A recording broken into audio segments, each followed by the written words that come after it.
Hello, and welcome to the big show. This is Dim Lights and Stiff Drinks, the dive bars of Seattle. This podcast, dingy taverns, back alley saloons, queer roadhouses, and dive bars of the greater Seattle area. We explore the seedy history, salacious backstory of these timeless drinking establishments, along with sampling what's on tap and swapping tall tales along the way. We hang out in the places where sorrows are drowned and future regrets are made, so you don't have to. But we don't just talk about these awesome dive bars in the confines of some cushy recording studio. No, this isn't some Zoom call, BS, work from home bullshit. Yeah, none of that crap. We're on location. No. We come to you live directly from Seattle's greatest watering holes. And tonight, we are here at Shorty's Tavern in beautiful Belltown. With me, as always, is the Dim Lights crew. Maybe we should call ourselves the Dim Bulbs crew. That joke never gets old. Never gets old. 4, 5, 6 seasons, still good. Still classic. Yeah. Bob, producer extraordinaire. Hey now. Noted historian and celebrated author Brad Stash Panda. Hello. Sweet MF and Lou. On the mic, thank you. That's right. And I'm your host for this episode, DJ Side Pocket. Oh, wow. Yeah. DJ Side. There's no pool tables here. Yeah, no, but there is pinball, and we're going to get into that. And pinball is based on some, there's a whole crossover with the pocket. Anyway, you're going to get into that. We're going to get into that later. All right. So we, like I said, we are at Shorty Tavern in beautiful Belltown. And Brad, why don't you kick us off a little bit about the history of the joint? So, yeah, as Jeremy mentioned, we're at the popular Coney Island-themed pinball bar in Belltown, and that bar is, of course, Shorty's. It's one of the epicenters of the pinball scene here in Seattle. There's the museum down in the International District, of course. But this is the OG pinball place. This is the first one that kind of kicked off the pinball renaissance, yes, which we're going to get into. Drink at the other one. And that's a good point, too. You can. They have, I believe they have beer. They have. I know they have beer. So they probably have beer wine. Okay. I don't know if they have a full liquor license, but it's a family place, so it's a little different. But you can get a beer there, okay. It's like drinking at Disneyland. It's not the same thing. And it's a cool place. I've been there a couple times. Me and a beer cost $24? Yeah.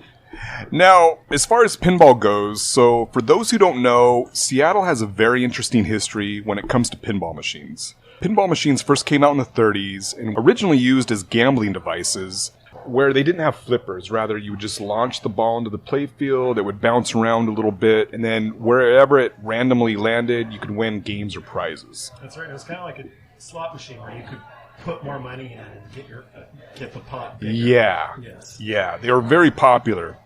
So as a result of their popularity, they also became pretty controversial because they were gambling devices. Mm-hmm. They were played as games of chance rather than games of skill that they're played now. Too many husbands coming home on a Friday night. Yeah. Their paycheck already. Yeah, that's there's right. a lot of that. There's a lot of stories of school children spending all their lunch money on the pinballs and stuff. As a result of this, many parts of the country just kind of outlawed them altogether. The city of Tacoma, for instance, banned them in the 1940s. But Seattle saw how much money they were making, and instead of outlawing them, decided to tax them, and subsequently made a fortune in tax and licensing revenue. The bottom line, though, is that they were huge money makers, and not surprisingly, organized crime quickly became involved. This continued for several decades, and things got really gnarly in the 1950s when two different pinball rackets basically decided to declare war with one another. One of these pinball rackets was run by the infamous Colicurcio brothers, who ran a local jukebox and pinball business. Yeah, they've been around for... Corleones of Seattle. Basically. Nice fellas. Yeah, yeah. Well, what they did is, so starting in the 1950s, the rivalry between them and their a group known as the AAS, kind of a union-backed pinball conglomerate, suddenly there was a string of bombings, and basically the Colicurcio, although they were never publicly accused of it, were basically bombing their rivals using dynamite. All this for a couple quarters?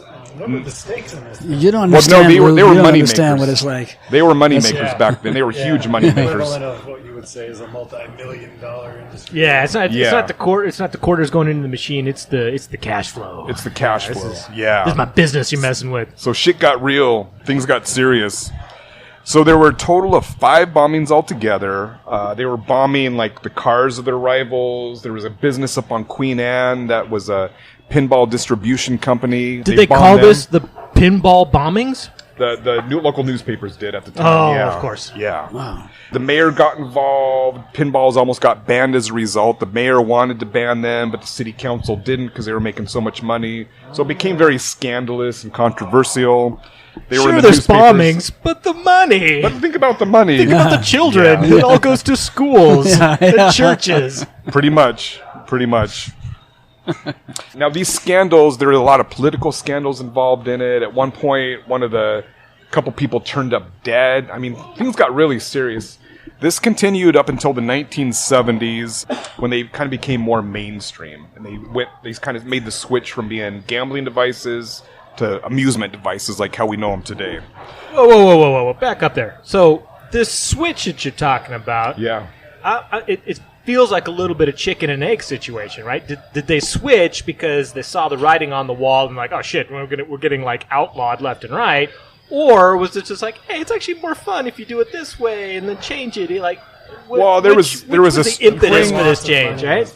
Well, there was a string of events. Basically, they took the ability to pay out prizes and money away, and they kind of had to make the switch from games of chance to games of skill. There were also 2 different kinds of machines. The bingo machines, they look like pinball machines, Right. but they were the gambling machines. They So were the anything gambling that devices. was flipperless was basically considered a gambling device, Right. game of chance, Right. as opposed to a game of skill. Right. And the manufacturers, like for instance Gottlieb, would have it say on the back glass, a game of skill. Game of skill. They had to They put had that- to be labeled like Yeah. that, right? Yeah. Well, yeah, maybe not necessarily by law here, but or they couldn't have a credit meter, Yeah. so you couldn't have any replays. Yeah. But there was no monetary.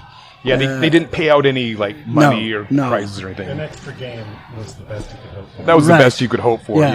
Yeah. And the games of And chance, bragging rights the games of of chance picking had very serious regulatory and inspection. Yeah. Oh, yeah. They had to have like Yeah. a token or something installed in the machine to show that it was certified and all this kind of crap. Yeah. Yeah.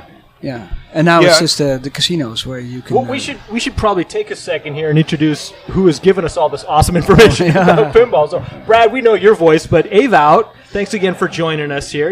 Avout's Regular contributor to the show. regular contributor Thank to you. the show. Came back in season 1 and now back in season 2. And And for having also me. the owner of Shorty's, which is where we're at tonight. Yes. that's right. Yeah, fantastic. So- And you know a great deal about not only Shorty's, which we're here talking about and enjoying, but the history of the area, the history of dive bars in particular, and of course, near and dear to your hearts of pinball machines like we're talking about. Right. Yeah. So thanks for joining us. Thank you. Thanks for having me. Yeah, absolutely.